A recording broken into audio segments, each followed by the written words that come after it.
District tournament time in Tennessee once again, and Michael Odom is probably the happiest guy in rural West Tennessee right now because he gets to talk about high school tournament basketball in the area. And we're talking girls in this podcast. We've got a boys podcast out on the web already as well too. But Michael, talking about girls basketball, it's been a fun year watching the regular season. With the way that Weakley County has kind of kept all four of its teams just kind of up in high profile statewide. 15A TCA jumping up and having the year that it's had, particularly with its very tough non-district schedule that personally I thought before the season they were going to get murdered in, but they managed it fairly well. And of course, Southside making the history they have. This was their first time finished undefeated, right? Yes. I'm sure if Brent McNeil were sitting here with us, their head coach, he'd be like, who cares? That doesn't matter anymore. But still, having a 0 in the loss column at the end of the regular season is a pretty significant accomplishment. And definitely our team to be paid attention to in the playoffs. But district tournaments are getting started in earnest this week. They kind of already started a little bit last week with 14A, as that 9-team district was getting started. I don't know, but as you're getting ready to crisscross around West Tennessee for the next 2 or 3 weeks, covering all these tournaments, as you look at the district tournaments as they stand now, as we're recording this on Monday afternoon, which one kind of is the one that kind of sticks out to you the most as maybe the most competitive, or the one with the most drama, or just the hardest one to pick? I think you've got to start with 13A in that they've had 2 teams ranked all year in the top 10 of the state in Class A. But yet here we are at tournament time, and neither is the number 1 seed going into the tournament, as a 19-3 Huntington team won twice against Dresden late in the season to force a 3-way tie. We had a 3-way coin flip. Gleason lost to take the 3 seed, and Huntington got the 1, Dresden the 2. So I feel like any of those 3 teams could win here. Mm-hmm. Now, Huntington earning the 1 means that they have a very good shot at being in the championship game, which means they'll get to host a region quarterfinal. But, I think Dresden or Gleason, that would be a heck of a semifinal coming up later on this week. And that's going to be I think that'll be a tight, district tournament. And I think one other one to talk about is 14A, in that Greenfield, Gibson County, Trenton, and Union City. I feel like the quarters were on Saturday, so we know the semifinalists, and any of those 4 could win this district. And the semifinalists in that district, you just named them off, so...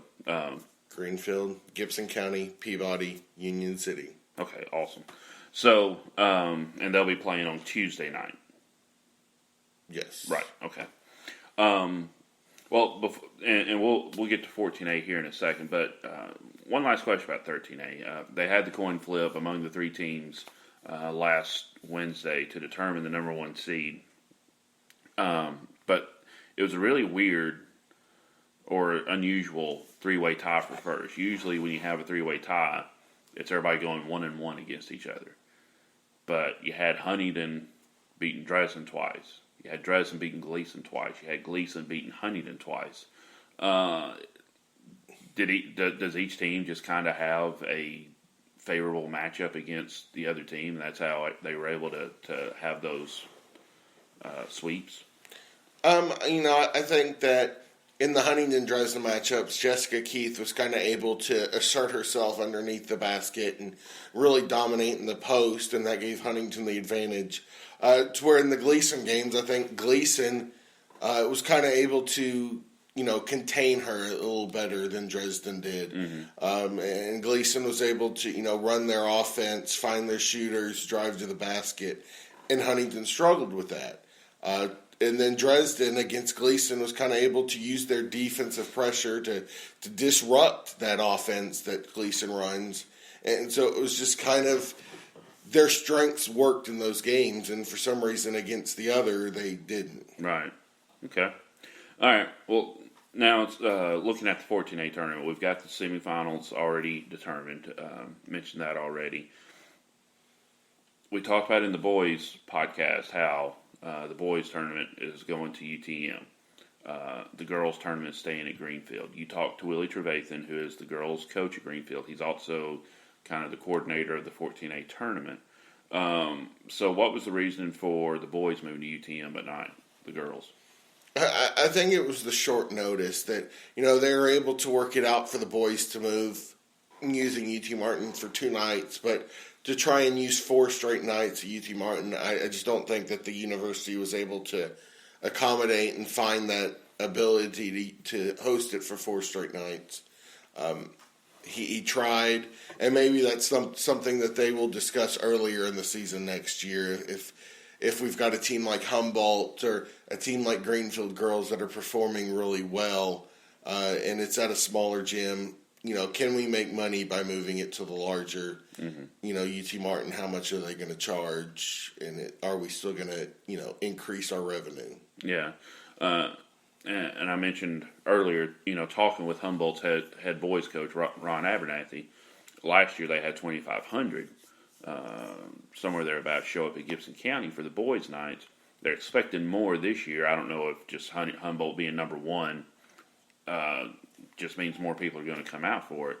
But are they not expecting that many people? I mean, Greenfield's gym isn't the biggest one in the world, but, are they hoping that they can still contain the crowd that will show up for the girls? Yeah, I think Trevathan said that he thinks that the girls' crowd will be a little more manageable. Mm-hmm. I don't know if that'll be true. I think that there's a lot of Greenfield, Gibson County, Peabody, and Union City fans. Yeah, and there will be people probably parking in downtown Greenfield, having to walk all the way from Highway 45 to because they can't find a parking space closer. District 15A, we mentioned earlier, TCA having its, would you call this the best TCA regular season for girls basketball ever? It'd be close. TCA has made the state tournament before, but they're playing really well right now. Yeah, you did the story a couple weeks ago about how they've beaten Westview. They swept Middleton, who is in District 15A, and I don't think they'd ever beat Middleton at Middleton before this year, right? Right. Yeah. Wins over Gibson County as well. It's 3 teams that made the semifinals last year. They beat them all. Obviously, they're going into this tournament being played at Riverside as the number 1 seed. Who's got the best shot, do you think, at upending them?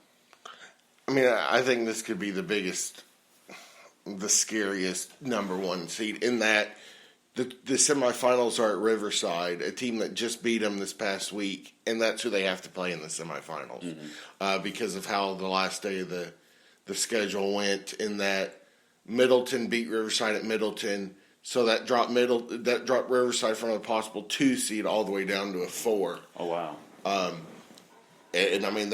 That's a scary 4 seed to try and play because Deidre McElrath could go off at any time for 30, 35 points. Mm-hmm. And if she does that against TCA, that's going to be tough to overcome for the Lady Lions. Yeah, I remember covering that matchup last year at TCA in the district tournament, and Lachey Scott was the one who had the really good scoring night against TCA, and they had no answer for it. Is their defense a little better this year? Yeah, they played pretty well at times against Middleton. Middleton's quickness kind of got the best of them.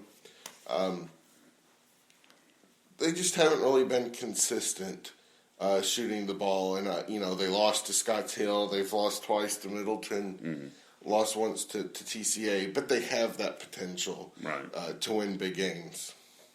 All right, moving into AA ball now, looking at District 13. I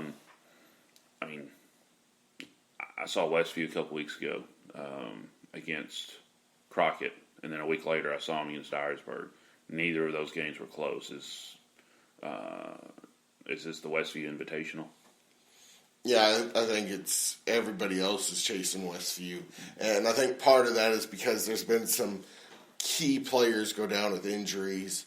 Dyersburg's point guard, Samira Thompson, has been out since the first meeting against Westview with the torn ACL. Crockett County Post, Kayla Bond's been dealing with an injury. So I think there's a lot of trying to recoup and regroup after losing some key players. South Gibson, I think, is the number. Are they the 2 seed? How well have they competed with Westview? They've competed with them for maybe a half. They just haven't been able to play a complete game against them. But as it showed last year, you don't have to beat Westview to make the state tournament. They lost to them 4 times, made it to sectionals. And, they did lose to Haywood, but they still had that opportunity to win and go to state. Yeah. Speaking of Haywood, we'll jump to 15 AA. Jamira Schutz has been kind of the catalyst to lead Haywood to a 16-game win streak. 18. No, 17. 17. Yeah, it was 16 going into Friday night's game against Ripley, yeah. Do you see this win streak continuing through the district tournament? Yeah, I don't think there's any reason to think that it shouldn't, as long as Haywood stays focused. They've got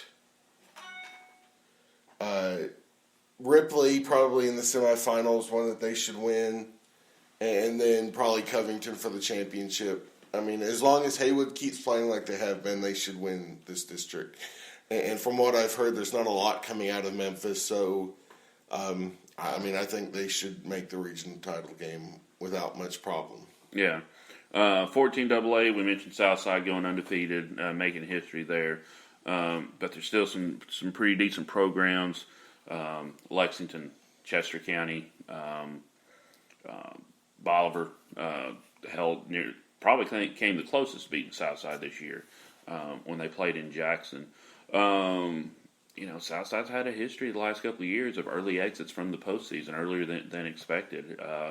Do you think that maybe the mindset that Coach McNeil said that they've entered this season with is going to help them kind of get over that hump?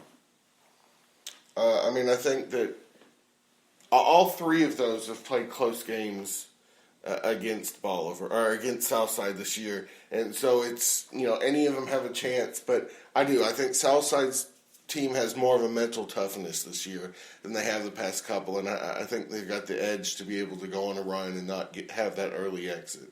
All right, a couple more minutes left before we wrap it up. A couple of the fringe districts that we cover with just one team.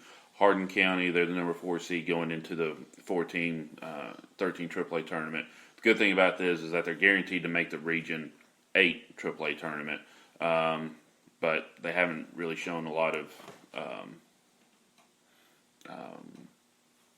ability to compete with some of the better teams, particularly the ones that they'll play from Memphis.